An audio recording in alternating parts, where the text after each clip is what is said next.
वाटलं आपल्या पुरता विचार बरा नाही.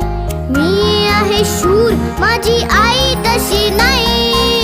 एकटी घाबरलीस ना म्हणूनच तर सोडून तुला लांब गेलो नाही.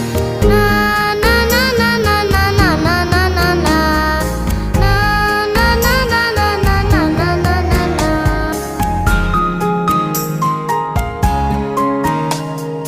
खिडकी वाचली नुसती तरी धडपडून उठेल.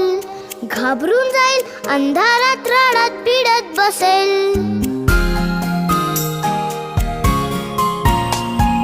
खिडकी वाजली नुसती तरी